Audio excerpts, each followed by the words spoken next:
بسم الله الحمد لله والصلاة والسلام على رسول الله وعلى آله وصحبه ومن والاه رب اشرح لي صدري ويسر لي أمري واحلل عقدة من لساني يفقهوا قولي. Mes frères et sœurs, on continue toujours notre série sur les nobles compagnons du prophète sallallahu alayhi wa sallam. Et sans trop tarder, je vais vous rappeler ce que j'ai dit quand j'ai parlé du compagnon Abu Bakr radiyallahu anhu. Je vous ai dit, et je vous le répète, qu'il n'y a point de présent pour une communauté qui ignore son passé. Et il n'y a pas d'avenir pour une communauté qui oublie ses faveurs et ses mérites. Mes frères et sœurs, nous n'avons pas choisi de traiter cette série pour vous raconter des histoires imaginaires, mais pour vous montrer qui étaient nos ancêtres, rahimahumullah. Les ennemis de l'islam ont tenté par tous les moyens de mettre des obstacles entre la communauté et son passé glorieux, afin d'empêcher la communauté d'en tirer une lumière qui illuminera son chemin. De nos jours, toutes les communautés sont fières de leurs ancêtres et de leurs histoires. Mais sachez que la communauté qui mérite le plus d'être fière de son passé est la communauté de Muhammad sallallahu alayhi wa sallam. Allah tabaraka wa ta'ala en témoigne dans son livre lorsqu'Allah azza wa jalla a dit dans sourate Ali Imran, sourate 3 verset 110, Kuntum khayra ummatin ukhrijat linnas ta'muruna bil ma'ruf wa tanhauna 'anil munkar wa tu'minuna billah. Vous êtes la meilleure communauté qu'on ait fait surgir pour les hommes. Vous ordonnez le convenable, interdisez le blâmable et croyez en Allah. Et sachez mes frères et sœurs que le fait d'être la meilleure communauté n'est pas une chose innée ou une chose raciale. Non, ce n'est pas parce qu'on est issu de telle ou telle origine qu'on est les meilleurs.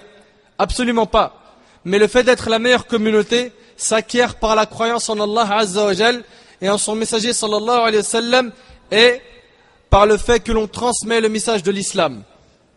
En effet, mes frères et sœurs, je le dis haut et fort, cette communauté a connu et ne cessera de connaître des hommes et des femmes dotés de biographies devant lesquelles il faut s'arrêter. Il faut fièrement s'arrêter. Il incombe à chacun d'entre nous d'étudier leur biographie, bien qu'il soit impossible de les dénombrer. En effet, il est facile d'observer une étoile dans le ciel, bien qu'il soit impossible de toutes les compter. Aujourd'hui, mes frères et sœurs, nous avons rendez-vous avec un de nos ancêtres et pas n'importe lequel. Il s'agit d'un homme fort, digne de confiance. Il s'agit d'un savant, d'un adorateur sincère, d'un pieux. Il a été un exemple dans zuhd, l'ascétisme.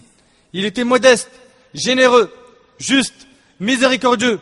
Il fut partie de ceux qui ont été très attachés à la sunna du prophète sallallahu alayhi wa sallam. Avant qu'il embrasse l'islam, les musulmans étaient en position de faiblesse.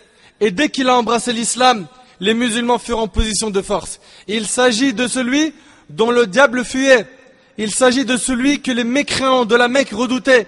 Il s'agit du Farouk, du discernateur, du deuxième calife de l'islam. Il s'agit de Omar ibn al-Khattab radiyallahu anhu. Mes frères et sœurs, je ne pense pas que le temps va me permettre de vous parler de Omar ibn al-Khattab radiyallahu anhu comme il le faut. Car pour parler de Omar, il faut des semaines et des mois pour parler de sa noble biographie. Aujourd'hui, vous allez entendre que des petits extraits de sa vie. Sans trop tarder, on commence sa biographie. Son nom, il s'appelle donc Omar ibn al-Khattab. Sa kunya, son surnom, Abu Hafs. Et pas Abu Hafsa, car il a une fille qui s'appelle Hafsa. Abu Hafs. Abu Hafs qui veut dire le père, Abu ça veut dire le père. D'ailleurs, Abu Anas, ça veut dire quoi? Le père de Anas. J'ai un enfant qui s'appelle Anas, donc Abu Anas. D'accord? Abu Hafs, ça veut dire le père des lions. Pourquoi? Car il était fort dans la religion d'Allah tabaraka wa ta'ala. Il est né 13 ans après l'année de l'éléphant. Avant l'islam, il était connu pour être fort. Personne ne pouvait le battre. Ça, c'était avant qu'il soit musulman. Les gens le respectaient. Il était très éloquent. Il maîtrisait l'équitation. De même que les tirs à l'arc. Il était un ambassadeur de Quraysh. Et lorsqu'il entendit parler du prophète sallallahu alayhi wa sallam, de son message, et que les gens commençaient à le suivre, il s'est mis en colère. Puis avec le temps, il a embrassé l'islam. Mais comment est-ce que Omar radiyallahu anhu a embrassé l'islam? Quelle est donc l'histoire de sa reconversion à l'islam? La reconversion de Omar fut une conquête. Et la question est, et je le répète, comment a-t-il embrassé l'islam? Je sais que beaucoup d'entre vous connaissent l'histoire très connue de la reconversion de Omar ibn Khattab radiyallahu anhu. Cette histoire qui dit que Omar sortit un jour avec son épée afin d'aller tuer le prophète alayhi salatu wassalam. En chemin, il rencontra un homme qui s'appelle Nu'aym ibn Abdullah, qui avait embrassé l'islam en cachette. Cet homme dit à Omar, où vas-tu, ô Omar? Il répondit, chez cet homme qui a changé la religion de ses parents et qui a divisé les Qurayshites, qui a critiqué leur divinité et insulté leur religion. Je vais chez lui pour le tuer. Donc cette histoire-là, que tout le monde connaît, dit que Omar radiallahu anhu, il est sorti avec son épée pour aller tuer qui? Le prophète sallallahu alayhi wa sallam. Nu'aym ibn Abdullah lui dit, penses-tu que Bani Hashim vont te laisser en paix si tu tues Muhammad? Pourquoi ne vas-tu pas voir ta famille afin de t'occuper d'eux? Omar lui dit, qu'est-ce que tu sous-entends par ma famille, ô Nu'aym? Il lui dit, ta sœur Fatima et son mari, Saïd ibn Zayd, et on va parler Inch'Allah de sa biographie, car il fait partie des 10 à qui il a été promis le paradis. Il lui a dit, ta sœur Fatima et son mari, Saïd ibn Zayd, ont embrassé l'islam et ils suivent la religion de Muhammad. Et cette nouvelle, ces quelques paroles, ont provoqué un tonnerre dans la cervelle de Omar, radiallahu anhu. Il a directement changé sa destination. Lui qui voulait aller tuer le prophète, alayhi salatu wassalam, il s'est dirigé vers qui? La demeure de sa sœur et son mari, Saïd ibn Zayd. Et lorsque Omar, radiallahu anhu, frappa à la porte de sa sœur, et il avait une manière de frapper à la porte qu'il connaissait. Chez sa sœur, à ce moment-là, se trouvait son mari, Saïd ibn Zayd, et Khabbab ibn al-Arat, radiallahu anhu, qui était caché. Il avait peur de Omar, radiallahu anhu. Lui, il venait pour leur enseigner le Coran. Dès qu'il a entendu la voix de Omar, il s'est caché. Puis la sœur de Omar cacha le feuillet où se trouvaient des versets de Sourate Taha. Omar entra et dit, quel est ce bruit que j'ai entendu? Ils lui dirent, c'est rien. Il dit, j'ai su que vous avez embrassé l'islam et que vous avez suivi la religion de Muhammad. Puis, il prit Saïd ibn Zayd, donc le mari de sa sœur, par son vêtement et il le jeta par terre. Sa sœur est immédiatement intervenue afin de séparer Omar de son mari, suite à quoi il l'a giflé tellement fort qu'elle a saigné. Sa sœur lui dit, oui, nous avons embrassé l'islam et nous avons suivi la religion de Muhammad. Fais ce que bon te semble. Et lorsque Omar a vu le sang couler du visage de sa sœur et qu'il a entendu d'elle ces paroles qui étaient fortes, il se calma et son cœur s'est adouci. Puis il dit, donne-moi ce feuillet. Elle lui dit, non, tu es impur et ne touche ce Coran qu'une personne qui est pure. Lave-toi d'abord. Il se lava. Puis elle lui donna le feuillet et Omar savait lire. Puis il lut les premiers versets de Sourate Taha, où Allah tabaraka wa ta'ala dit, dans Sourate Taha, Sourate 20, versets 1 à 5, Taha, nous n'avons point fait descendre sur toi le Coran pour que tu sois malheureux. Et subhanallah, parenthèse à part, Allah tabaraka wa ta'ala il nous dit, nous n'avons point fait descendre sur toi le Coran pour que tu sois malheureux. Ne pensez surtout pas, mes frères ainsi que vous, mes sœurs, que la religion est venue nous faire vivre dans la tristesse, ou dans la difficulté, ou nous mettre dans la gêne. Si tu penses que la religion rend dur les choses, c'est parce que tu es ignorant ou ignorante. La religion est venue faciliter les affaires de l'être humain et lui faire connaître le bonheur ici-bas avant qu'il le connaisse dans l'au-delà. Taha, nous n'avons point fait descendre sur toi le Coran pour que tu sois malheureux. Si ce n'est qu'un rappel pour celui qui redoute Allah. Et comme une révélation émanant de celui qui a créé la terre et les cieux sublimes, le tout miséricordieux s'est établi sur le trône. Et il poursuivit sa lecture. Omar radiallahu anhu, il lit ces paroles qui sont magnifiques, les paroles d'Allah Azza wa Jal. Puis après, il dit que ces paroles sont belles. Lui, il était éloquent, il connaissait l'arabe, il connaissait bien la poésie, il maîtrisait l'arabe. Il a dit que ces paroles sont belles. Lorsqu'il a dit ces paroles, Khabbab, qui était caché, sortit de sa cachette et lui dit, je t'annonce la bonne nouvelle, ô Omar. Tu as été touché par l'invocation du prophète sallallahu alayhi wa sallam. Je l'ai entendu dire, ô Allah, fais triompher l'islam par celui que tu aimes le plus parmi ces deux hommes, Omar ibn Khattab ou Abil Hakam Amr ibn Hisham, qui est Abu Jahl. Le prophète alayhi salatu wa sallam, il avait fait cette dua, ô Allah, fais triompher l'islam. Écoute bien la dua.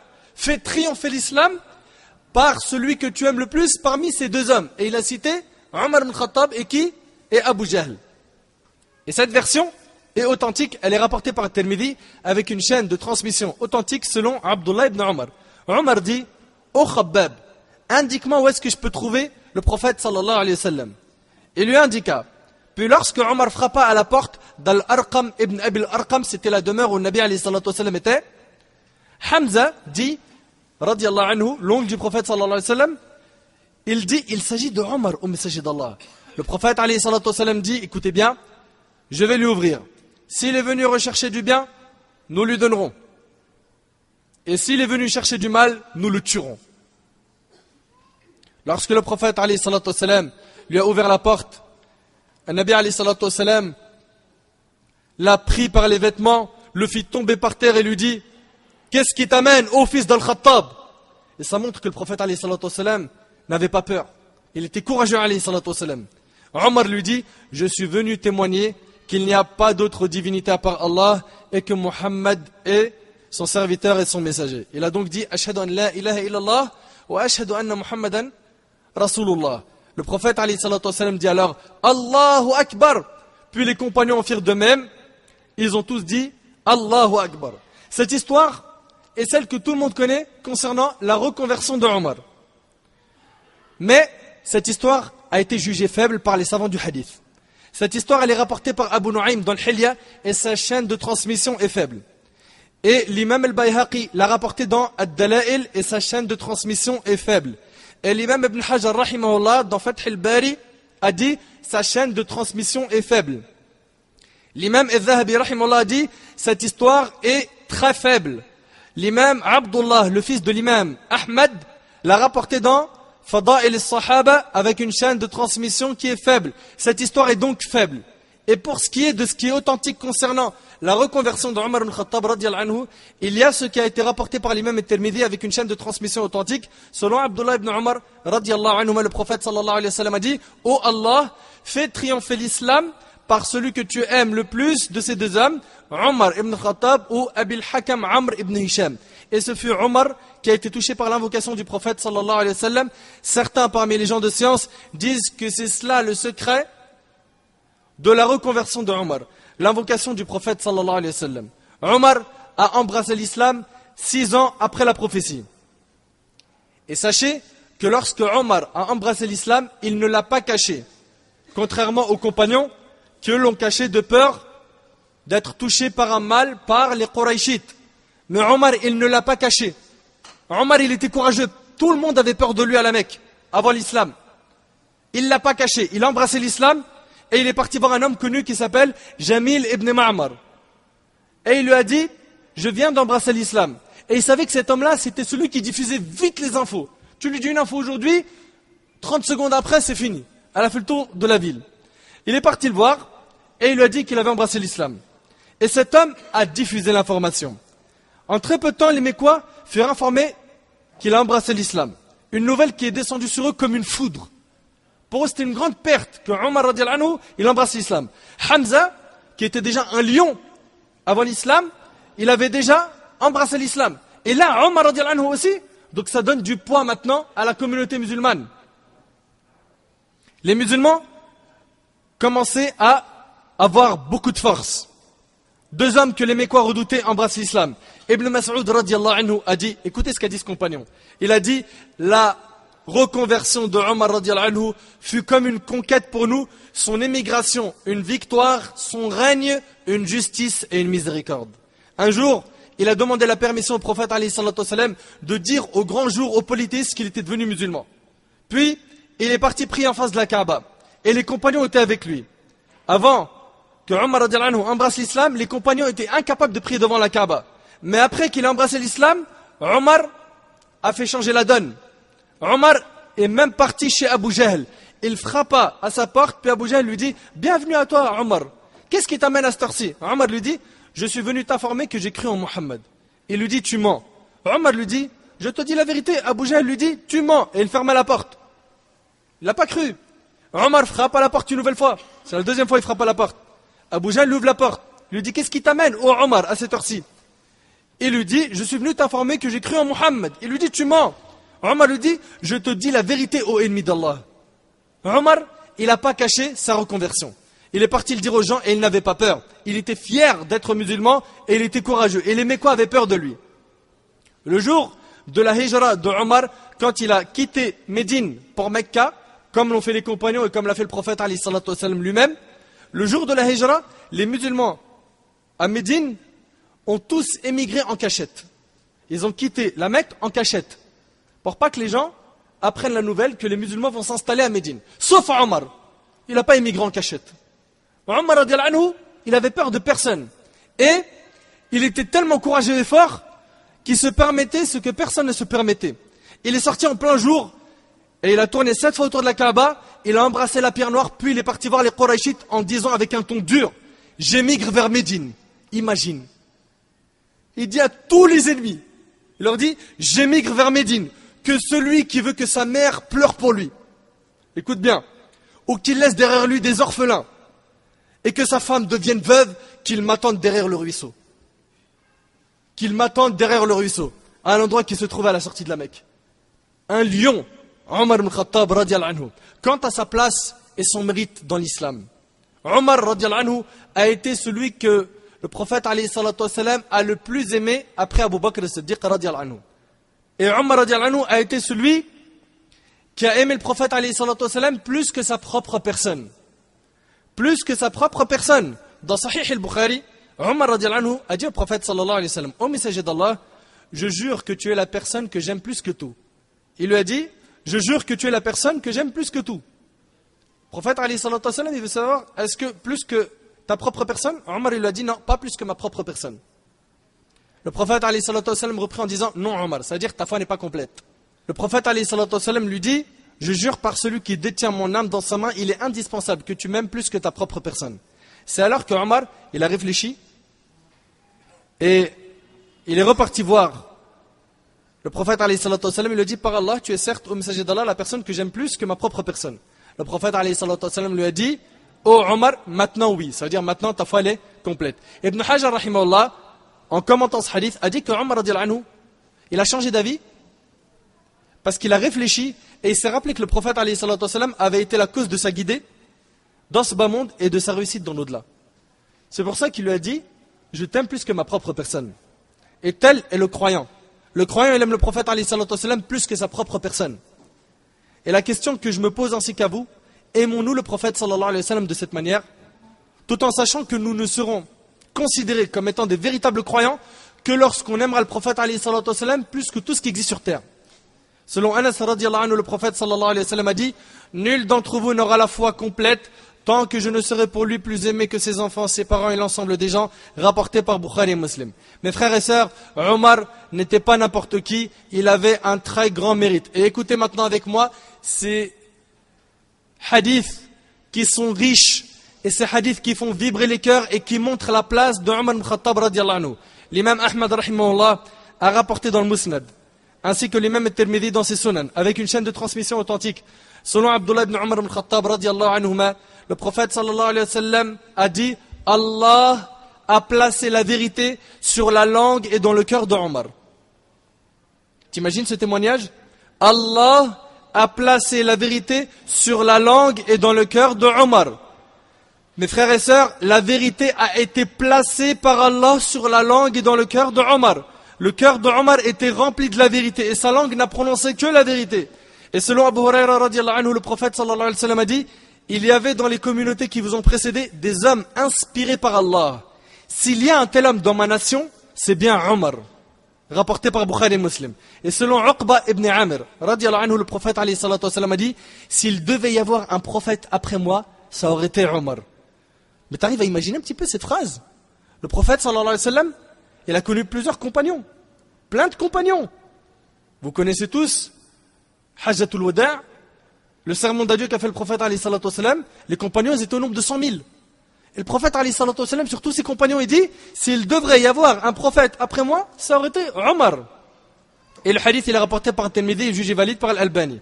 Et selon Hudayfa radiallahu anhu, le prophète alayhi salatu wasallam a dit, suivez les deux qui viendront après moi, Abu Bakr et Omar, rapportés par Tirmidhi, et méditez avec moi sur ce beau hadith. Abu Huraira radiallahu anhu rapporte, le prophète alayhi salatu wasallam a dit, pendant que je dormais, je me suis vu au paradis. Et une femme faisait ses ablutions à proximité d'un palais. Ensuite, le prophète alayhi salatu wasallam dit, j'ai dit, à qui appartient ce palais? C'est au paradis. Hein? Ils ont répondu à Omar ibn Khattab. Allahu Akbar. Radiallahu anhu. Le prophète alayhi salatu wasallam a dit, je me suis souvenu de la jalousie de Omar et j'ai fait demi-tour. Subhanallah. Il a fait cela pour ne pas regarder la femme qui se trouvait à côté du palais de Omar. Abu Huraira radiyallahu anhu dit, lorsque le prophète alayhi salatu wassalam a raconté cela à Omar, Omar a pleuré et dit, comment pourrais-je être jaloux de toi, ô messager d'Allah? Et c'est rapporté par le Bukhari. Le prophète alayhi salatu wassalam, il lui a vu son palais au paradis. C'est un grand mérite.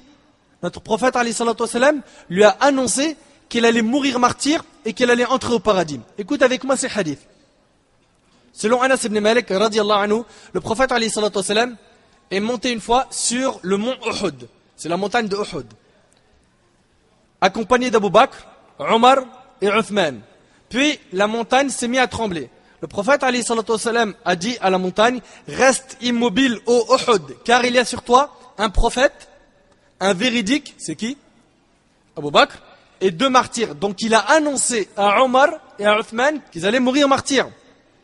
Et le hadith il est rapporté par le Bukhari. Et l'imam al-Tirmidhi, rahimahullah, a rapporté avec une chaîne de transmission authentique que Abdurrahman ibn Aouf a rapporté que le prophète sallallahu alayhi wa sallam a dit, Abu Bakr sera au paradis, Omar sera au paradis. Le hadith il est long, on verra sa suite plus tard. Donc le prophète alayhi salatu wa sallam a annoncé à Omar clairement qu'il sera au paradis. Et méditez avec moi sur ces 2 magnifiques hadiths. Il s'agit de 2 rêves que le prophète alayhi salatu wa sallam a vus.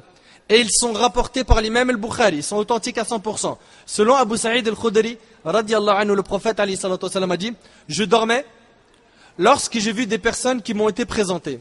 Ces personnes étaient habillées de qamis. Qamis, les vêtements. Certains avaient des qamis au niveau de la poitrine, c'est-à-dire qu'ils arrivaient jusque là. D'autres en dessous. Puis Omar radiyallahu anhu m'a été montré en ayant un qamis qui traînait en dessous de ses pieds. Ils ont dit, c'est-à-dire les compagnons du prophète alayhi salatu wa sallam, comment interprètes-tu cela au messager d'Allah? Il a répondu, par la religion. C'est-à-dire que la religion recouvre Omar ibn al-Khattab radiyallahu anhu. Et le prophète alayhi salatu wa sallam a fait un deuxième rêve où il a vu Omar ibn al-Khattab radiyallahu anhu. Abdullah ibn Omar a dit, j'ai entendu le prophète alayhi salatu wa sallam dire, lorsque je dormais, c'est-à-dire en rêve, j'ai vu qu'on m'apportait un récipient de lait. J'ai bu et j'ai donné le reste à Omar ibn al-Khattab radiyallahu anhu. Ils ont dit, c'est-à-dire les compagnons du prophète alayhi salatu wa sallam, comment interprètes-tu cela au messager d'Allah? Il a répondu, la science, rapporté par le Bukhari. C'est-à-dire que Omar ibn al-Khattab radiyallahu anhu était quelqu'un qui avait de la science, était quelqu'un qui avait la foi forte. Religion, science, vérité, paradis, tout cela nous montre clairement le mérite de Omar. Et écoutez avec moi ce fabuleux hadith. Selon Saad ibn Abi Waqqas radiyallahu anhu, Omar demanda la permission d'entrer chez le prophète alayhi salatu wa sallam, chez qui se trouvaient des femmes quraishites, qui lui parlaient et lui demandaient quelque chose, haussant la voix par rapport à la sienne. Lorsque Omar demanda la permission d'entrer, elles se levèrent et se dépêchèrent de se cacher derrière le rideau. Le prophète alayhi salatu wa sallam donna à Omar la permission d'entrer, puis Omar entra et vit le prophète alayhi salatu wa sallam en train de sourire. Il ne sait pas pourquoi le prophète alayhi salatu wa sallam il sourit. Il lui dit alors que Dieu te fasse sourire toute ta vie au messager d'Allah. Le prophète alayhi salatu wa sallam lui dit alors, je me suis étonné de celles qui étaient auprès de moi. Il parle de ces femmes qui lui posaient des questions et qui avaient élevé leur voix. Le prophète alayhi salatu wa sallam dit, je me suis étonné de celles qui étaient auprès de moi. Quand elles entendirent ta voix, elles se sont précipitées derrière le rideau. Omar dit, tu mérites plus que moi qu'elles te considèrent au messager d'Allah. Puis Omar se tourna vers les femmes, les blâma d'un ton dur, et il leur a dit, comment pouvez-vous me considérer et ne pas considérer le prophète alayhi salatu wa sallam? Subhanallah, c'est-à-dire, devant le prophète alayhi salatu wa sallam, vous élevez la voix, et quand Omar vient, tout le monde se cache. Omar, il n'a pas aimé, il a dit, comment pouvez-vous me considérer et ne pas considérer le prophète alayhi salatu wa sallam? Elles dirent, oui, car tu es plus rude et plus dur que lui. Le prophète alayhi salatu wa sallam dit, voyons, ô Ibn al-Khattab, par celui qui détient mon âme entre ses mains, et je veux que tu médites bien comme il faut sur cette phrase. Écoute ce qu'il va lui dire le prophète alayhi salatu wa sallam. Voyons, ô Ibn al-Khattab, par celui qui détient mon âme entre ses mains, dès que le diable te voit prendre un chemin, il en prend aussitôt un autre. Rapporté par Bukhari. Le diable, il a peur de Omar. Le diable, dès qu'il voit Omar prendre un chemin, il en prend un autre. Il ne va pas le voir lui donner des idées. Il prend direct un autre chemin. C'est impressionnant quand même. Le hadith, il est rapporté par Bukhari et Muslim. Le diable a peur de Omar. Et parmi les plus grands mérites de Omar, on a le fait qu'Allah tabaraka wa ta'ala a révélé d'au-dessus des sept cieux des versets confirmant les dires de Omar ibn al-Khattab. C'est-à-dire que Omar, il va proposer quelque chose et Allah, il confirme sa parole dans le Coran. T'arrives à imaginer un petit peu? C'est pas immense? Et tu penses que ça s'est produit qu'une fois? Oh là là, mashallah, plusieurs fois. Mes frères et sœurs, Allah a fait descendre des versets pour confirmer les paroles de Omar. En effet, l'imam al-Bukhari et Muslim ont rapporté selon Anas ibn Malik, radiyallahu anhu, Omar ibn Khattab radiyallahu anhu a dit, écoute ce qu'il a dit, mon opinion a été confirmée par Allah à 3 reprises. La première fois, quand j'ai suggéré au messager d'Allah alayhi salatu wassalam, de prendre la station d'Ibrahim alayhi salam comme lieu de prière, Allah azza wa jal a révélé وَاتَّخِذُوا مِن مَقَامِ إِبْرَاهِيمَ مُصَلَّى. Allahu Akbar. Adoptez donc pour lieu de prière ce lieu où Ibrahim se tint debout. Subhanallah, c'est impressionnant quand même. Il suggère une chose et Allah, il révèle exactement ce que Omar radiyallahu anhu a dit. Et c'est dans Sourate Al-Baqarah que vous trouvez ce verset, verset 125. La deuxième fois, quand j'ai dit au prophète alayhi salatu wassalam, tes épouses voient entrer chez toi aussi bien l'homme pieux que le corrompu. Il serait plus convenable si tu leur ordonnais de se voiler. Le verset du voile, il est descendu par la cause de Omar ibn Khattab radiyallahu anhu. Il serait plus convenable si tu leur ordonnais de se voiler et de se soustraire à la vue des hommes. Allah tabaraka wa ta'ala révéla les versets du hijab. وَإِذَا سَأَلْتُمُوهُنَّ مَتَاعًا فَاسْأَلُوهُنَّ مِنْ وَرَاءِ حِجَابٍ. Si vous leur demandez à ces femmes quelques objets, demandez-leur derrière un voile. Sourate Al-Ahzab, Sourate 33, verset 53. Troisièmement, lorsque les épouses du prophète alayhi salatu wassalam firent preuve d'une jalousie excessive qui a fini par exaspérer le prophète alayhi salatu wassalam, Omar leur a dit, s'ils se séparaient de vous, Allah serait capable de vous remplacer auprès de lui par d'autres femmes qui se montreraient meilleures que vous. Et Allah Azza wa Jal a révélé comme verset, Asa rabbuhu in tallaqakunna ayyubdilahu azwajan khayran minkun.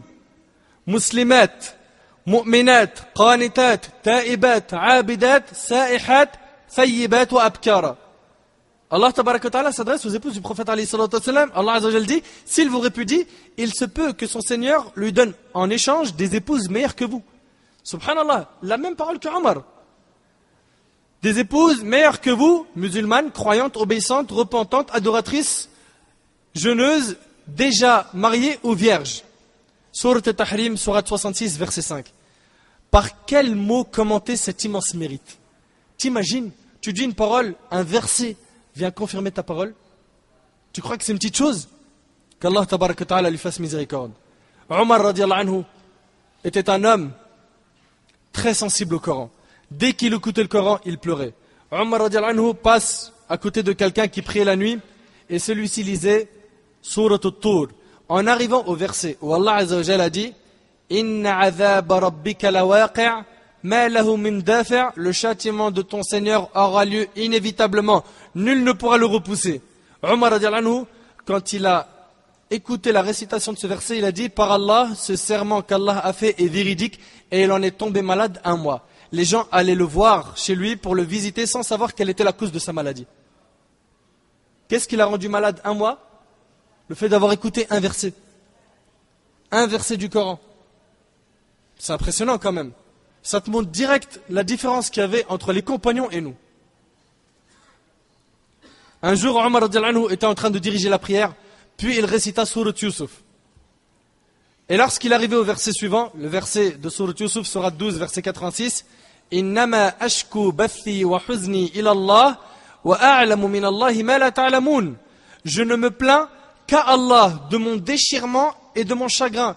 Et je sais de la part d'Allah ce que vous ne savez pas. Il s'est arrêté et s'est mis à pleurer au point qu'on entendit le bruit de ses sanglots dans les derniers rangs et il n'a pu terminer la prière. Omar radiyallahu anhu, c'était quelqu'un qui adorait Allah Azza wa Jal sincèrement, qui était pieux, qui était de ceux qui étaient sensibles quand il récitait et quand il écoutait Al-Qur'an. Omar, il se remettait en question radiyallahu anhu, contrairement à beaucoup de personnes parmi nous, moi en premier. On a du mal à se remettre en question. Chaque jour, et peu importe où tu te trouves, tu fais des péchés. C'est sûr. Sûr, tu fais des péchés. Mais est-ce qu'on se remet en question? Est-ce qu'on se repent? Est-ce qu'on fait le bilan de nos œuvres? Un jour, il est parti voir Hudhayfa ibn al-Yaman, radiyallahu anhu, pour lui dire, est-ce que le prophète, alayhi salatu wassalam, a cité mon nom parmi les noms des hypocrites? Hudhayfa, il avait la liste des noms des hypocrites, ce compagnon, radiyallahu anhu. Et Omar, il lui dit, est-ce que le prophète, alayhi salatu wassalam, il a cité mon nom parmi ceux qui sont hypocrites? Ajib.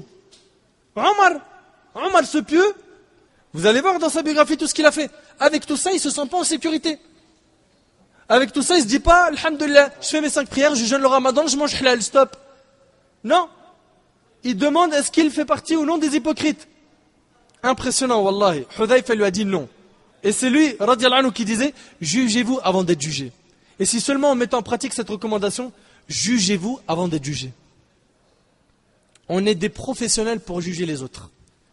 On a des bacs plus 72, mon frère, pour dire lui, il a ça comme problème, lui, il a ça comme problème. Lui, franchement, laisse tomber, il est avare. En plus, c'est quoi, t'as vu, il montre une image comme ça. Cette sœur-là, mais vas-y, elle fait du cinéma, elle se prend pour une puce, je t'en parle même pas. Super fort et super forte pour parler d'autrui. Et toi, t'es parfait? Toi, t'es parfaite? Tu t'es regardé un petit peu? T'as vu un petit peu tous les péchés que tu fais? Combien de fois tu te repens par jour? On fait des énormités, tous sans exception. On regarde le haram, on écoute le haram, notre langue, seulement notre langue. Si seulement on mettait un frein à la langue. Et avec tout ça, on arrive à juger les gens. Eh ben non, juge-toi avant d'être jugé. Omar radiyallahu anhu était très attaché à la sunna du prophète alayhi salatu wassalam. Dans un hadith, Omar radiyallahu anhu a embrassé la pierre noire. Il a dit, je sais que tu es une pierre ne pouvant faire ni bien ni mal. Tawhid. La pierre ne peut pas être utile à l'être humain. C'est pas elle qui va me ramener mon risque. C'est pas elle qui va m'apporter le bonheur.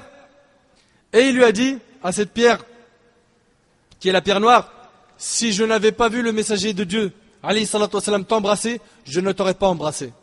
Pourquoi il embrasse une pierre? Parce qu'il a vu le prophète alayhi salatu wassalam le faire. Et le hadith il est rapporté par Bukhari et Muslim. Et toi tu dois faire la même chose. Un nabi alayhi salatu wassalam, il a fait ça, tu fais stop. Le prophète alayhi salatu wassalam, il interdit ça, tu t'interdis de le faire, stop. Allah azza wa jalla, il a dit wa ma atakumur rasoul fakhudhu. Ce que le messager vous ordonne, accomplissez-le. Est-ce qu'il vous interdit? Abstenez-vous-en. Ça c'est le croyant. Les compagnons radiyallahu anhum, dans un hadith qui est rapporté par Al-Bukhari, le prophète alayhi salatu wassalam, il est en train de diriger la prière. Et pendant la prière, Jibril il l'informe que dans ses chaussures il y avait une impureté. Suite à quoi le prophète alayhi salatu wassalam a enlevé ses chaussures en prière. Il les a enlevées en prière. Qu'est-ce qui s'est passé par la suite? Les compagnons qui priaient derrière ont tous enlevé leurs chaussures. Ensuite, le prophète alayhi salatu wassalam, quand il a fini la prière, il leur a dit pourquoi ça? Ils lui ont dit on t'a vu faire, on a fait, stop. Une fois le prophète alayhi salatu wassalam, il était à l'intérieur de la mosquée et il a dit ijlisu, asseyez-vous. T'imagines? Il a dit asseyez-vous. Puis Abdullah ibn Mas'ud, c'est rapporté par Abu Daoud, il a entendu de loin ijlisu, asseyez-vous. Il s'est assis alors qu'il n'était même pas encore entré dans la mosquée. Il s'est assis, il faisait super chaud par terre. Et il s'est assis. Le prophète, alayhi salatu wassalam, il finit son discours, il sort, il lui dit, mais pourquoi tu es là? Il lui a dit, tu nous as dit, asseyez-vous, je me suis assis. C'est comme ça qu'ils obéissaient aux ordres du prophète, alayhi salatu wassalam. Pas comme nous, je suis pas convaincu, oh non, pas maintenant, plus tard, etc., etc., etc. Mais c'est quoi tout ça? Dans quoi est-ce qu'on peut voir que tu aimes un Nabi alayhi salatu wassalam, que tu le suis? Est-ce que tu penses que cette shahada que tu as prononcée, la deuxième moitié, qui est que tu témoignes que Mohammed alayhi salatu wassalam est son serviteur et messager, c'est quoi? C'est une phrase et stop? La mise en pratique, elle est où? Omar radiyallahu anhu, il a embrassé une pierre parce qu'il a vu Nabi alayhi salatu wassalam embrasser une pierre. Et d'ailleurs, on tourne autour d'une pierre 7 fois parce que Nabi alayhi salatu wassalam, il a tourné autour d'une pierre 7 fois. Et on jette des pierres pendant le hajj sur des pierres parce qu'on a vu le prophète alayhi salatu wassalam le faire. C'est comme ça. La religion, c'est quoi? C'est ittiba'. C'est de suivre la sunna du prophète alayhi salatu wassalam. Et le compagnon du prophète alayhi salatu wassalam, As-Sa'ib ibn Yazid, radiyallahu anhu, rapporte. Et ça encore, ça te montre le comportement de Omar radiyallahu anhu et son attachement à la sunna. As-Sa'ib ibn Yazid rapporte, j'étais à la mosquée et voilà que quelqu'un me jetait des cailloux. Quelqu'un lui a acheté des cailloux. Je regardais autour de moi et vis Omar ibn Khattab qui me dit, va m'appeler ces deux-là. Omar radiyallahu anhu, il a acheté une petite pierre sur Sa'ib ibn Yazid pour pas lever la voix dans la mosquée et faire une chose que Nabi alayhi salatu wassalam a interdite. Alors, Il a jeté donc une petite pierre sur Sa'ib ibn Yazid et lui a dit, va m'appeler ces deux hommes. Puis les deux hommes sont venus. Ils sont venus et Omar il leur a dit, d'où êtes-vous? C'est-à-dire, d'où est-ce que vous venez? Il leur a dit, d'où est-ce que vous venez? Ils dirent, des habitants de Taif. Il dit, si vous étiez des habitants de cette ville, je vous aurais fait battre jusqu'à vous faire mal. Ainsi, vous osez élever la voix dans la mosquée du messager d'Allah, sallallahu alayhi wa sallam. Le hadith, il est rapporté par Al-Bukhari et il nous montre deux choses. Un, son comportement dans la mosquée. Deux, son attachement à la sunna. Il n'a pas fait ça pour rien. Ça, c'était son adab, contrairement à beaucoup de gens aujourd'hui qui n'hésitent pas à lever le ton pour tout et rien à la mosquée. Certains même, subhanallah, dans certaines mosquées, ils en arrivent à, dès qu'ils voient l'imam, son discours du vendredi, il dépasse 30 minutes, t'en as un, il vient, il se lève, oh! Il se croit au marché, il croit on vend des tomates. C'est vrai ou c'est pas vrai? Wallah, aucun adab. Ou l'imam qui a l'habitude de faire, par exemple, 40 minutes, il fait 1 heure. Ça y est, t'en as un, il vient, il le regarde, il lui montre la montre comme ça. L'autre, il crie. C'est quoi ces comportements? C'est pas un adab. Omar radiallahu anhu, ce pieux, veillait à ce que les compagnons aient une bonne croyance, une bonne aqid. C'était très important pour lui. Pendant son califat, il a entendu que certains parmi ceux qui venaient d'embrasser l'islam donnaient de l'importance à un arbre nommé Ar-Ridwan, Shajaratul Ridwan, cet arbre où les compagnons ont prêté allégeance au prophète alayhi salatu wassalam. Omar a vu que les compagnons commençaient à donner de l'importance à cet arbre. Ils allaient de temps en temps s'asseoir à côté. Ils disaient, voilà, cet arbre-là, il est important. C'est là où les compagnons, ils ont prêté allégeance au prophète alayhi salatu wassalam. Omar a eu peur pour la croyance des compagnons et il demanda aux compagnons de couper cet arbre. Ils l'ont fait disparaître. Il a eu peur que les gens commencent par rechercher la bénédiction de l'arbre, puis petit à petit, qu'ils lui donnent trop d'importance et qu'ils finissent plus tard par l'adorer en dehors d'Allah. C'était quelqu'un qui veillait à ce que la aqida, la croyance des musulmans reste saine. Et c'est ce qui se passe de nos jours aujourd'hui. Certains adorent les tombes. Aujourd'hui, on a des tombes qui sont devenues un lieu de pèlerinage pour des millions de personnes. Mes frères et sœurs, Omar radiallahu anhu était l'un des alliés d'Allah Azza wa Jal. Nous, les gens de la sunna et du consensus, Ahl Sunna wal Jama'a, croyons qu'il y a des awliya. Des awliya, c'est quoi? C'est des alliés d'Allah. Ça existe dans la religion. Allah tabaraka wa ta'ala a dit dans Surat Yunus, Surat 10, versets 62 à 64, Ala inna awliya Allahi la khawfun alayhim wa la hum yahzanoun. Qui sont awliya Allah? Qui sont les alliés d'Allah? Alladhina amanu wa kanu yattaqoun. Voilà leur description. Iman taqwa. الذين آمنوا وكانوا يتقون لهم البشرى في الحياة الدنيا وفي الآخرة لا تبديل لكلمات الله ذلك هو الفوز العظيم. En vérité, les bien-aimés d'Allah seront à l'abri de toute crainte et ils ne seront point affligés. Ceux qui croient et qui craignent, c'est eux les alliés. Ceux qui croient et qui craignent. Il y a pour eux une bonne annonce dans la vie d'ici-bas, tout comme dans la vie ultime. Il n'y aura pas de changement aux paroles d'Allah. Voilà l'énorme succès. L'imam al-Bayhaqi rahimahullah a rapporté dans Ad-Dala'il ainsi qu'Ibn Sa'd dans At-Tabaqat avec une chaîne de transmission valide que Omar radiallahu anhu, et là on va vous montrer pourquoi est-ce qu'on vous dit que Omar faisait partie des awliya as-salihin, des alliés d'Allah, des pieux. Pendant que Omar était debout sur le mimbar du prophète alayhi salatu wassalam à Médine, il est en train de faire son prêche. Il a vu le champ de bataille devant lui. Mais quel champ de bataille? Le champ de bataille où les croyants étaient en train de combattre les Perses. Et ce n'était pas à Médine. C'était à une grande distance, et je vais vous en parler un peu plus juste après, Inch'Allah. Il a vu le champ de bataille devant ses yeux. Allah subhanahu wa ta'ala lui a fait montrer le champ de bataille. Et Omar, il est sur le mimbar, il a appelé directement le chef de l'armée, qui a plus de 1000 kilomètres. Et il lui a dit, Ya Sariya, oh Sariya, prends garde du côté de la montagne, prends garde du côté de la montagne. Il répéta par 2 fois cette phrase, sans que les musulmans présents à la mosquée ne comprennent ce qu'ils voulaient entendre par cela. Ce n'est qu'une fois que la prière s'est terminée, qu'ils l'interrogèrent sur son étrange comportement, il leur répondit qu'il avait vu l'image de l'armée musulmane en campagne en Perse, sous le commandement de son général Sariya. Les armées perses étaient sur le point de l'encercler par les montagnes et c'est alors qu'il a placé Sariya pour l'avertir du danger. Le plus étrange encore est que le général Sariya, de retour de Perse, confirma avoir entendu la voix de Omar qui l'avertissait du danger. Allahu Akbar. C'est pas impressionnant franchement. Ça c'est ce qu'on appelle les karamat. Parce qu'on a al-mu'jiza, le miracle, qui est attribué uniquement au prophète. Et quand on a, entre guillemets, un miracle qui ne concerne pas un prophète, c'est ce qu'on appelle une karama. Une karama, c'est donc le miracle, si tu veux, qui touche toute personne qui n'est pas prophète. Le prophète, on dira miracle. Mais en dehors du prophète, on dira quoi? Karama. Ça, c'était une de ces karamas. Et c'est en suivant les instructions de Omar que Sariya a pu éviter une défaite évidente. Omar, radiallahu anhu, était quelqu'un qui avait divorcé avec ce bas monde. C'était pas comme nous aujourd'hui. Faut dire la vérité, on est trop attiré par ce bas monde, par le matériel, par tout ce qui est éphémère. Après, on ne dit pas que en islam c'est haram de s'habiller bien. On ne dit pas non plus qu'en islam tu n'as pas le droit d'avoir une belle voiture, une grande maison et une belle femme. Absolument pas. D'ailleurs, dans le hadith de Sa'd ibn Abi Waqqas, et le hadith il est rapporté par Ibn Hibban et il est authentifié par l'Albani, le prophète alayhi salatu wassalam a dit 4 choses font partie du bonheur. 1. La femme vertueuse. Quel type de femme? La femme vertueuse. La femme qui n'est pas dans la religion, elle va te faire souffrir si tu es avec elle, et l'inverse. La femme vertueuse, celle qui obéit à Allah et son prophète alayhi salatu wassalam. Deuxième chose qui fait partie du bonheur, le Nabi alayhi salatu wassalam, il dit la maison spacieuse. Il n'y a pas de problème d'avoir une grande maison, à condition que tu l'aies achetée dans le halal, pas crédit bancaire et tout ce qui est haram. 3, qu'est-ce qu'il dit le Nabi alayhi salatu wassalam? La bonne monture. Et la bonne monture à l'époque c'était quoi? Le chameau.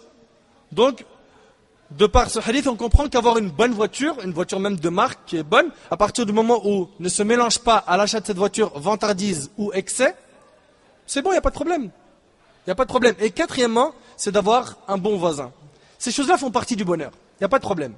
Mais même si ces choses-là font partie du bonheur, il ne faut pas que le bas monde rentre dans nos cervelles et après pénètre notre cœur. Ça, c'est le grand danger.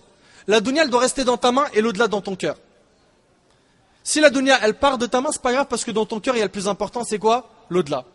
Mais si par contre la dunya, elle est dans ton cœur et l'au-delà dans la main, Akhi, ainsi que toi, ma soeur, t'as tout perdu. T'as tout perdu. Omar radiallahu anhu, il avait compris cette leçon. Il avait compris que ce bas monde, il était insignifiant. Insignifiant. Au point où, un jour, il arrivait en retard à la prière de Jumu'ah. Lorsqu'il est monté sur le minbar, il s'est excusé auprès des gens et dit, on était en train de recoudre mon qamis et je n'en avais pas d'autre à part celui-là. Mais Yahim, c'est quoi? C'est impressionnant. À cette époque-là, c'était le calife des musulmans, le gouverneur, le président. Le président, il n'a qu'un vêtement. Il était déchiré, on était en train de lui recoudre et c'est pour ça qu'il est venu en retard pour le discours du vendredi. Que dire? C'est impressionnant. Un homme rapporte qu'il a vu Omar jeter les stèles, Ramiul Jamarat, au Hajj, et il portait un vêtement qui contenait 14 retouches. Tu connais les retouches? 14 retouches. Omar radiallahu anhu, il porte un vêtement où il y a 14 retouches. Et c'était le calife des musulmans. Son ventre faisait du bruit tellement il avait faim. Et Ir radiallahu anhu disait à son ventre, fais du bruit ou n'en fais pas, tu ne mangeras pas à ta faim avant que les enfants des musulmans ne mangent. À l'époque de son califat, le plus important c'était les gens. C'était un gouverneur juste et on va parler, Inch'Allah, de son califat bi'idhnillah. Comment est-ce que Omar radiallahu anhu a-t-il appris cet ascétisme? Le fait de se détacher de ce bas monde. La réponse, il a appris l'ascétisme par notre modèle qui est qui? Muhammad alayhi salatu wassalam. Omar lui-même, radiallahu anhu, raconte. Et ce hadith-là, uqsim billah, je l'ai cité plusieurs fois, mais à chaque fois que je le cite, il me fait vibrer le cœur. Wallahi al-azim, il est trop fort ce hadith. Omar y rentre chez le prophète alayhi salatu wassalam, et le hadith il est rapporté par Muslim. Omar dit, j'entrais chez le prophète alayhi salatu wassalam, où je l'ai trouvé étendu sur une natte. Le Nabi alayhi salatu wassalam, il n'avait pas de lit. Il n'avait pas de matelas. C'était un tapis, il dormait dessus. Une femme parmi les Ansar lui a offert un lit. Il a dit à sa femme, Aïcha, rends-lui. C'était quelqu'un qui était contre tout confort et contre toute chose de ce bas monde. Et il disait tout le temps qu'il allait bientôt quitter ce bas monde. Alors, Omar y rentre et il voit que le prophète alayhi salatu wassalam est étendu sur une natte. Il s'est assis et il s'est couvert de son pagne. Puis, Omar dit, je vis alors les traces de la natte dessinées sur son flanc. Imagine-toi. Ça lui a fait de la peine. Je regardais dans la chambre du prophète alayhi salatu wassalam et ne trouvais qu'une poignée d'orge. Regarde ce qu'il y a dans la maison du prophète alayhi salatu wassalam. Il a dit, j'ai trouvé une poignée d'orge et une autre d'acacia blond, servant au tannage, ainsi qu'une peau suspendue qui n'a pas encore été tannée. À cette scène, je n'ai pas pu retenir mes larmes et j'ai pleuré. Omar, il a pleuré, ça lui a fait de la peine de voir le chef de l'État islamique, l'élu d'Allah, la personne qu'Allah Azzawajal a aimé le plus, un Nabi alayhi salatu wassalam, le sceau des prophètes, être dans cet état. Il a pleuré, ça lui a fait de la peine. Et là, le prophète alayhi salatu wassalam médite sur ces paroles, wallahi al-azim, elles sont magnifiques. Le prophète alayhi salatu wassalam lui a dit, pourquoi pleures-tu, ô Ibn al-Khattab? Omar lui dit, ô prophète d'Allah, et comment ne pas pleurer en voyant les traces qu'a laissé la natte sur ton flanc et ce belvédère qui ne contient presque rien? Comment ne pas pleurer en comparant ta situation, toi l'envoyé d'Allah, et son élite dans ta petite chambre à celle de César ou Khosroès qui jouissent des fruits et des ruisseaux? Et là le prophète alayhi salatu wassalam lui a dit, ô Ibn al-Khattab, n'acceptes-tu pas qu'ils aient eux ce bas monde et nous l'au-delà? Ce bas monde il est pour eux. Nous, c'est l'au-delà. Nous, notre vraie demeure, c'est le Jannah. On est sur terre, je l'ai déjà dit plusieurs fois dans des audios, comme quelqu'un qui a quitté son pays pour passer un diplôme, faire des études dans un autre pays et revenir dans son pays. Nous, on est venu sur terre pour passer cet examen et avoir la remise des diplômes le jour du jugement. On ne va pas éterniser sur terre. On va tous un jour mourir. Qui d'entre nous travaille dans l'efficace, à savoir multiplier les hasanats chaque jour, être au service de la communauté musulmane, avec son argent, sa propre personne, son temps, ses capacités, ses compétences? Qui d'entre nous fait ça? Qui? Bien sûr, seuls ceux à qui Allah Azzawajal a fait miséricorde sont comme ça. Le prophète alayhi salatu wassalam n'a donné aucune valeur à ce bas monde. Aucune. Omar radiallahu anhu, il a appris cela de son enseignant, Muhammad sallallahu alayhi wa sallam. Il savait que cette dunya n'était pas pour nous. Omar a donc appris tout cela du prophète alayhi salatu wassalam et il a divorcé avec ce bas monde. Un jour, Omar rentre chez lui et il demande à sa femme Umm Kalthoum s'il y a quelque chose à manger à la maison. Elle lui dit, il n'y a chez nous que ce que tu vois en dessous du lit. À bien méditer. Regarde ce qu'il y a en dessous du lit. Omar dit, j'ai regardé sous le lit et j'ai vu un récipient contenant des dattes, puis un autre récipient contenant de l'eau. Sa femme dit, il mangea des dattes, but de l'eau, puis il essuya son ventre en disant, Alhamdulillah, Alhamdulillah, oh Allah, ne nous éprouve pas par ce bas monde. Oh Allah, ne nous éprouve pas par ce bas monde. Impressionnant, Wallah el-Azim, Omar, c'est un enseignant dans le domaine de l'ascétisme. Omar était commerçant, il gagnait de l'argent, mais cet argent n'est jamais rentré dans son cœur. Et ça, on doit en tirer des leçons, c'est que si jamais Allah il nous facilite d'avoir de l'argent, il ne faut pas qu'on le fasse rentrer dans notre cœur. Omar, il avait divorcé avec ce bas monde. Écoutez avec moi. Un jour, Omar était avec ses compagnons au marché. Puis, en voyant un tas de poubelles, Omar s'arrêta. Il s'est arrêté près de la poubelle. Les compagnons qui étaient avec Omar voulaient s'en aller, mais par respect, ils attendaient Omar. Ils attendaient que Omar avance, radiallahu anhu. Puis l'odeur de la poubelle les a tellement dérangés qu'ils ont cherché à partir. Omar leur a dit, l'odeur vous dérange? Ils lui dirent, oui, oh Omar. Vous savez ce qu'il leur a répondu? Il leur a dit, ceci est votre bas monde pour lequel vous vous disputez.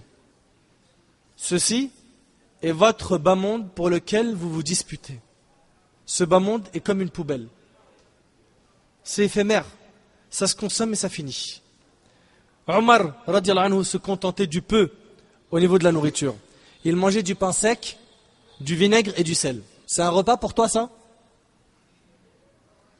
Si je te donne ça à manger pour le déjeuner et le dîner, je pose la question à moi-même. C'est pas un repas pour moi. Faut être honnête, faut dire la vérité. On me dit, tiens, pain sec, vinaigre, sel. Psahtek, mon frère, bon appétit. C'est l'entrée, akhi. L'âme, il vient prêt. C'est vrai, c'est pas vrai. Abu Huraira radiallahu anhu rapporte, le prophète alayhi salatu wassalam sortit un jour, ou un soir, il rencontra Abu Bakr et Omar, ses deux meilleurs compagnons. Il leur dit, qu'est-ce donc qui vous a fait sortir de vos maisons à une heure pareille? Ils dirent, par Allah, la faim. Qu'est-ce qui a fait sortir Abu Bakr et Omar de chez eux? La faim. Subhanallah. La faim, ô messager d'Allah. Il leur dit, et moi aussi. Subhanallah, lui aussi, Nabi alayhi salam, ce qu'il a fait sortir de chez lui, c'est qu'il avait faim. Et moi aussi, par celui qui tient mon âme dans sa main, c'est cette même faim qui m'a fait sortir. Levez-vous. Ils se levèrent avec lui et il alla trouver l'un des Ansar, l'un des habitants de Médine. Mais il n'était pas chez lui. Quand sa femme le vit, elle dit, soyez le bienvenu. Le prophète alayhi salatu wassalam lui dit, où est un tel? Elle lui dit, il est allé à la recherche d'une bonne eau. À ce moment survint l'Ansarite. Il regarda le prophète alayhi salatu wassalam et ses deux compagnons, puis dit, je remercie Allah, car nul n'a aujourd'hui de plus nobles invités que moi.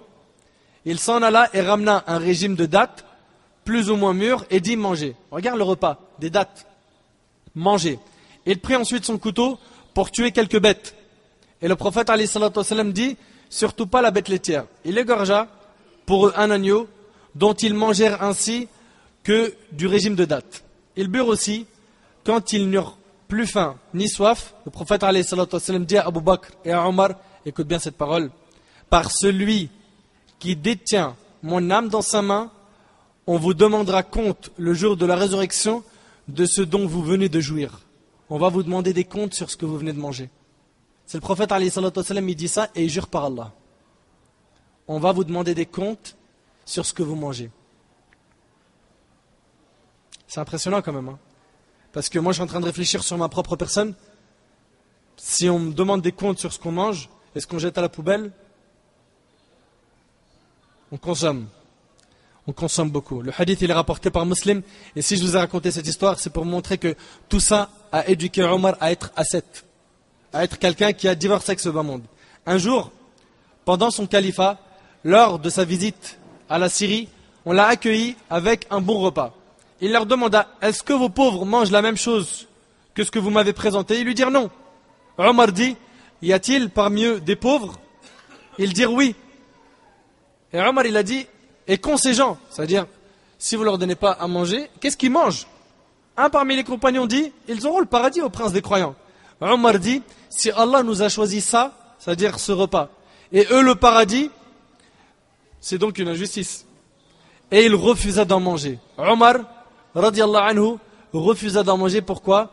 Parce que pour lui, il fallait que les gens mangent. Lui, il ne se souciait pas de sa propre personne. C'était quelqu'un d'ascète, radiallahu anhu, et quelqu'un de généreux. Omar, radiallahu anhu, et c'est pendant son califat, regarde un petit peu, subhanallah, son comportement quand il était calife. Omar, radiallahu ta'ala anhu, a vécu très proche du prophète, sallallahu alayhi wa sallam. Et il ne l'a pas quitté jusqu'à sa mort. Puis pendant le califat d'Abu Bakr Siddiq radiallahu anhu, Omar resta à ses côtés fidèlement jusqu'à sa mort. Puis après la mort d'Abu Bakr, Omar est désigné pour être le calife. Une fois calife, il fit un discours où il loua Allah Azza wa Jal, lui fit des éloges et pria sur le prophète alayhi salatu wassalam, puis dit, ô gens, on m'a placé en tant que votre chef, bien que je ne sois pas le meilleur d'entre vous. Cette parole, elle a été prononcée par qui auparavant? Abu Bakr radiallahu anhu. Aux gens, il m'est parvenu que les gens ont peur de ma dureté et ils ont dit. Regarde ce qu'il va dire Omar. Aux gens, il m'est parvenu que les gens ont peur de ma dureté et ils ont dit, Omar ibn Khattab était dur avec nous, alors que le messager d'Allah était parmi nous. Qu'en est-il de lui maintenant, sachant qu'il est notre calife? Et là Omar dit, sachez aux gens que ma dureté a augmenté. Mais écoute bien, sachez aux gens que ma dureté a augmenté, mais elle n'est que sur les injustes envers les musulmans. Et par Allah, je ne laisserai personne être injuste sans mettre sa joue par terre pour y mettre mon pied dessus. Écoute bien cette parole. Il dit, et par Allah, je ne laisserai personne être injuste sans mettre sa joue par terre pour y mettre mon pied dessus. Ça veut dire qu'il va prendre le droit des opprimés. Et je mettrai ma joue par terre pour les pieux. Allahu Akbar. T'as vu la modestie? Impressionnant quand même ce comportement. Aux gens, je vous promets certaines qualités auxquelles je vous rendrai des comptes. Je m'engage à ne pas prendre un bien qu'Allah a accordé aux musulmans, ni de ce que vous récoltez, sauf ce que l'islam permet d'en prélever légalement. Et je m'engage à les dépenser comme il se doit. Et je m'engage à vous augmenter les aides sociales, Inch'Allah. Et je m'engage à protéger vos frontières et de ne pas vous mener à votre perte. Et si vous partez combattre, je m'engage à m'occuper de vos familles jusqu'à ce que vous reveniez à eux. Qu'est-ce que t'en penses? Qu'est-ce que t'en penses? Le slogan de sa vie devant n'importe quelle nourriture ou n'importe quel bienfait de son Seigneur était que vas-tu dire demain à ton Seigneur? C'est la parole qui faisait trembler le cœur de Omar. C'est la parole qui était la boussole de Omar. Cette parole le faisait pleurer, lui augmenter sa crainte en Allah Azza wa Jal. Que vas-tu dire demain à ton Seigneur? Si seulement on se répétait un petit peu cette phrase. Que vas-tu dire demain à ton Seigneur? Imagine que l'ange de la mort vient te dire demain, tu rends l'âme. Qu'est-ce que tu vas dire demain à Allah? Fais le bilan un petit peu de tes actions. Moi je vous dis, moi en premier, Wallahi l'azim, je suis pas prêt à rencontrer Allah. J'ai juré par Allah et c'est pas de la fausse modestie. Wallahi que je suis pas prêt. Je suis pas du tout à la hauteur et je vous le dis clairement, je suis pas l'image que vous avez dans la tête. On est des gens simples. Mais comme vous le savez, le net et tout ça, ça gonfle et les gens après, ils t'envoient je ne sais où, alors qu'on n'est pas tout ça. On est des pauvres massakines. On est des pauvres massakines. Si Omar radiallahu anhu, il va voir Hudayfa ibn al-Yaman et il lui demande, est-ce que j'ai été cité parmi les hypocrites, mais qu'est-ce que moi je dois dire?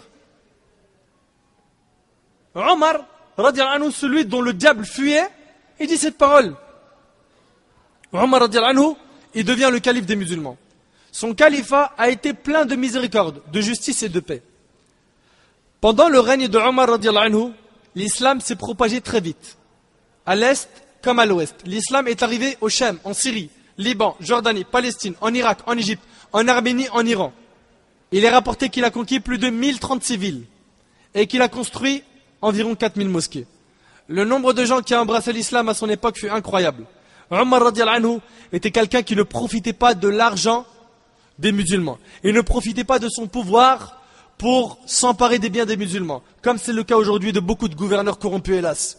Omar radiallahu anhu, c'était quelqu'un de juste. Omar radiallahu anhu, il craignait Allah sur chaque centime qui rentrait dans le trésor public des musulmans. Omar, lorsqu'il tomba malade, le médecin lui dit, il te faut du miel. Et Omar, c'est le calife. Omar lui dit, je n'ai pas les moyens d'en acheter. Yahi, non mais attends. Franchement, t'es le président, t'as pas l'argent d'un pot de miel? Ça veut dire quoi ça? Ça veut dire que l'argent, il le gardait? Il l'a fait rentrer chez lui, dans son cœur? Non. Ça montre encore une fois son ascétisme. Omar lui dit, je n'ai pas les moyens d'en acheter. Les compagnons lui dirent, prends de l'argent du trésor public des musulmans. Il dit non par Allah. Oh un tel, va à la mosquée, réunis tous les pauvres et demande-leur la permission de prendre de l'argent pour acheter au calife du miel, parce qu'il est malade. Réunis tous les pauvres et demande-leur la permission d'abord. Subhanallah, c'est impressionnant. Qui parmi les présidents et les gouverneurs fait ça aujourd'hui? Qui? Mais c'est même pas dans les rêves. S'il te donne la permission, achète-moi du miel pour 1 dirham. Il réunit son peuple pour leur dire que l'émir était malade et il n'a pas d'argent pour acheter du miel. Et il a donc, après cela, pu acheter ce miel. Wallah, c'est impressionnant. Il n'y a pas de mots pour décrire ça. Il n'y a pas de mots. Omar radiallahu anhu a été un calife digne de ce nom. Un exemple dans sa crainte d'Allah et sa justice. Un jour, Omar radiallahu anhu se mit à courir derrière un chameau qui avait pris la fuite et qui faisait partie des chameaux donnés en aumône. Ce jour-là, il faisait très chaud. Uthman ibn Affan radiallahu anhu demanda à Omar ce qui l'a fait sortir dans cette forte chaleur. Omar répondit à Uthman, il s'agit d'un chameau parmi les chameaux donnés en aumône qui a pris la fuite. Et il lui a dit, et j'ai peur qu'il se perde. Uthman dit à Omar, ô prince des croyants, viens à l'ombre, tu pourras en plus de cela boire de l'eau fraîche et demande à un de tes hommes de ramener ce chameau. Puis Omar lui dit, retourne à l'ombre et garde ton eau fraîche, ô Uthman. Seras-tu celui qui sera questionné par Allah le jour du jugement au sujet de ce chameau? C'est une aumône qui a été faite aux musulmans. Elle a pris la fuite. Et c'est le gouverneur qui court derrière. Il n'a pas dit à quelqu'un, va chercher ce chameau. Pourquoi? Parce que c'est lui qui sera questionné sur les biens des musulmans et sur ce peuple qu'il dirigeait. Un soir, Omar radiallahu anhu s'est accroupi et se mit à souffler sur un feu afin de chauffer un récipient posé dessus contenant de la nourriture pour une femme et ses enfants. Omar, il est assis, accroupi, et il est en train de souffler sur le feu. Il est en train d'allumer le feu pour que le récipient chauffe vite. Pourquoi? Parce qu'il y a de la nourriture pour une femme et des enfants dans ce récipient. Omar prépare la nourriture et demande à la femme de faire refroidir la nourriture afin qu'il puisse nourrir ses enfants avec sa propre main. Imagine la scène. Cette histoire est rapportée par le Bayhaqi avec une chaîne de transmission dont ces hommes sont dignes de confiance. La mère, voyant cet homme faire tout cela, cet homme qui a laissé sa famille pour nourrir les enfants de cette femme lui dit, par Allah, tu mérites plus d'être le calife que Omar ibn Khattab. Subhanallah. Elle lui dit, par Allah, tu mérites plus, elle ne sait pas que c'est Omar. Elle lui dit, par Allah, tu mérites plus d'être le calife que Omar ibn Khattab. Cette femme ne savait pas que c'était Omar et Omar ne lui a pas dit. Omar n'était pas de ceux qui disaient, mais c'est moi Omar, mais c'est moi qui fais le bien. C'est moi qui ai acheté ça. Tu te rappelles, c'est moi qui t'a donné ça. Ça ne doit pas faire partie du comportement du musulman. Au cours de l'une de ses tournées nocturnes en compagnie de Abdurrahman ibn Auf, Omar vit une caravane qui campait près de la ville. Il dit à son compagnon, allons monter la garde à cette caravane et la protéger contre toute agression. Abdurrahman accepta. Ils prirent place non loin de la caravane et passèrent le temps à faire la prière. Soudain, Omar entendit pleurer un enfant qui ne s'arrêtait pas. Il se dirigea vers sa mère et lui dit, fais que ton enfant arrête de pleurer. Puis il revint à sa place et se remit à prier. Quelques minutes plus tard, l'enfant pleura une deuxième fois. Omar se comporta de la même façon. À la troisième fois, Omar ordonna à la mère la même chose. Puis la femme lui répondit, tu m'as dérangé pendant cette nuit. Omar lui dit, tu es une mauvaise mère. Pourquoi tu ne fais pas taire ton enfant? Elle lui répondit, j'essaye de sevrer mon enfant. Vous savez, ça veut dire quoi, sevrer mon enfant? C'est-à-dire le faire cesser l'allaitement pour la nourriture. On parle ici d'un bébé. J'essaye de sevrer mon enfant. Omar lui dit, et pourquoi? Elle lui a dit, car Omar, elle ne sait pas que c'est Omar qui est devant elle, car Omar ne prescrit d'aide financière pour enfants que pour les enfants qui sont déjà sevrés. Suite à cette réponse, Omar s'est mis à pleurer. Parce que le bébé, il pleurait parce qu'il avait faim. Et Omar, il culpabilise. Omar se mit à pleurer et retourna à la mosquée pour diriger la prière du Fajr. Pendant Salat al-Fajr, il pleura tellement que ses compagnons ne comprirent absolument rien de sa lecture. Après la prière, il dit, combien d'enfants de musulmans tu as tués, ô Ibn al-Khattab? Combien d'enfants de musulmans tu as tués, ô Ibn al-Khattab? Il a ensuite demandé à quelqu'un de faire un appel qui est que les gens ne devraient pas se précipiter pour sevrer leurs enfants et que la pension alimentaire est prescrite à partir d'aujourd'hui pour tous les enfants. Subhanallah, ça c'était Omar radiallahu anhu dans son califat. Il a pleuré pour un enfant parmi les enfants des musulmans. Est-ce qu'aujourd'hui on se sent mal et on souffre quand un parmi les enfants des musulmans se sent mal ou perd quelqu'un de sa famille, comme c'est le cas de nos frères en Palestine, en Irak, etc. Est-ce qu'on pleure pour eux? Est-ce qu'on est sensible à ce qui leur arrive? Est-ce qu'on ressent leur souffrance? Omar ne tolérait pas qu'un seul parmi les enfants des musulmans se mette à pleurer. Que l'on prenne exemple sur lui. Omar radiallahu anhu, non seulement il était juste, il était généreux, mais il l'a été aussi avec les non-musulmans. On rapporte qu'un jour Omar se promenait dans les rues de Médine pour voir un peu la situation de son peuple. Il vit un vieil homme juif en train de mendier. Il s'approcha de lui et lui demanda, n'ai-je point interdit cela? Omar lui a dit, est-ce que j'ai pas interdit la mendicité? Le vieil homme répondit, mon âge, donc il est vieux, mon âge et l'impôt de capitation m'ont épuisé. Al-Jizya. Mon âge et l'impôt de capitation m'ont épuisé. Ému, le calife l'a pris à Bayt el-Mal, le trésor public des musulmans, et il ordonna au gardien du trésor public des musulmans de lui donner une aumône de l'argent des musulmans, et il lui a dit, fais-en de même avec tous ceux qui sont dans le même cas que lui. Ici on voit la bienfaisance de Omar ibn Khattab, et on voit que quand les califes musulmans étaient à la tête, quand ils gouvernaient, il y avait la justice à leur époque, contrairement à aujourd'hui. On voit que le califat a soigné des problèmes. On voit que d'avoir des califes vertueux et pieux comme Omar, c'était la solution pour les peuples. Un jour, Omar ibn Khattab, radiallahu anhu, et cette histoire-là montre sa piété et son ascétisme encore une fois. Un jour, Omar ibn Khattab, radiallahu anhu, était assis à la mosquée lorsqu'il vit passer des chameaux gras. Il demanda, à qui appartiennent ces chameaux? On répondit, ce sont les chameaux d'Abdullah. Il demanda, Abdullah, le fils de qui? On répondit, le fils de Omar, le prince des croyants. Il dit, Masha'Allah, appelez-le. appelez-le. Lorsqu'il vint, son père lui demanda, ô Ibn Omar, d'où as-tu acheté ces chameaux? Il répondit, avec mon propre argent. Il lui demanda, et où sont-ils élevés? Il répondit, dans le clos comme tout le monde. Yani dans le même endroit que tout le monde. Omar lui dit alors, et lorsque les gens voient tes chameaux, ils disent sûrement, écartez-vous, les chameaux du fils du prince des croyants. Attention, c'est les chameaux du fils du roi, du fils du président, du gouverneur. Nourrissez les chameaux du fils du prince des croyants. Et de ce fait, Omar il continue, il dit, et de ce fait, tes chameaux s'engraissent donc au détriment des musulmans. Ô Ibn Omar, vends les chameaux, prends de cet argent le prix avec lequel tu les as achetés et remets le surplus au trésor public des musulmans. Impressionnant. Il ne veut pas que son fils profite de ce bas monde de par le fait qu'il est le fils du calife. Ibn Omar a agi sur le champ en appliquant à la lettre ce que son père lui a commandé et il a donc remis l'argent, le surplus, dans le trésor public des musulmans. Mets-toi à la place d'Ibn Omar.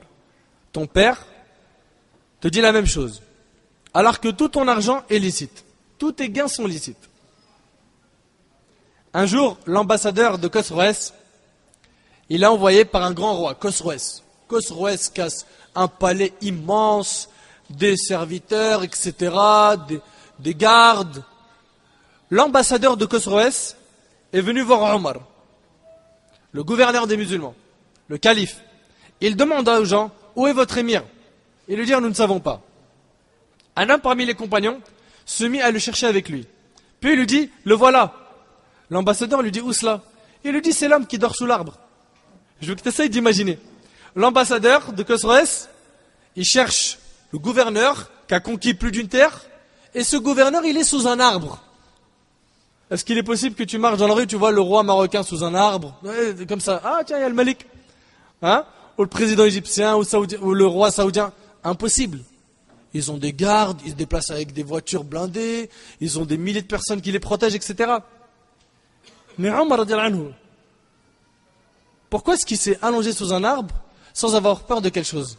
La raison, elle est simple, elle est dans un mot, parce qu'il a été juste. Parce qu'il a été juste. L'ambassadeur lui dit, cet homme sous l'arbre, tu te moques de moi? Il lui dit, non, par là, c'est bien Omar ibn Khattab, le prince des croyants. L'ambassadeur lui dit, cet homme qui dort sous l'arbre seul? Il lui dit oui. L'ambassadeur n'était pas habitué à voir ça. Il était habitué à voir des gardes du corps, des palais, des grands lits, etc. Et je l'ai dit et je le répète, si Omar était serein et n'avait pas peur, c'est parce qu'il a gouverné en étant juste. Ce qui lui a permis de dormir en toute sécurité sans garde du corps. Sans garde du corps. Quant à sa mort, je sais que le temps il passe très vite.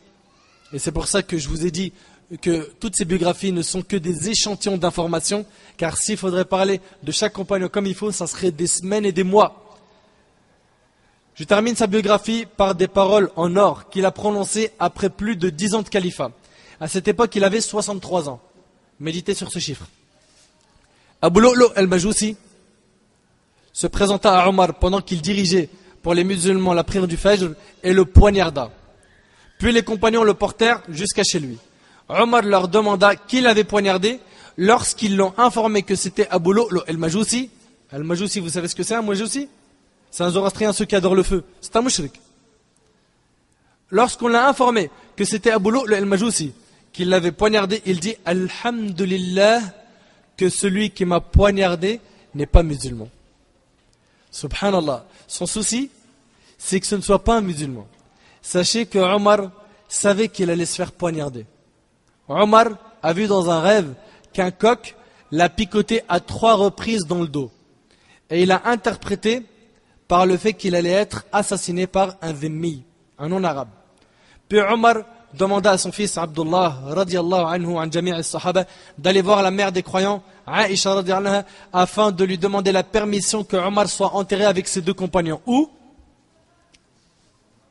Dans la demeure de Aïcha radiallahu anha. Pour qu'il soit en compagnie du prophète alayhi salatu wassalam et de qui? Et d'Abu Bakr radiallahu anhu. Puis Abdullah ibn Omar se rendit chez Aïcha. Il l'a trouvé en train de pleurer à cause de ce qu'on venait de faire à Omar. Puis il lui dit que son père voulait être enterré aux côtés de ses deux compagnons, Omar a dit à son fils, demande la permission pour moi d'être enterré à côté de mes deux compagnons. Si elle accepte, alhamdoulilah, et si elle refuse, enterrez-moi dans les cimetières des musulmans. Aïcha dit alors, après avoir entendu la demande d'Ibn Omar, la demande qui concerne son père, elle a dit, j'avais préparé cet endroit pour moi, mais je préfère laisser cet endroit à Omar.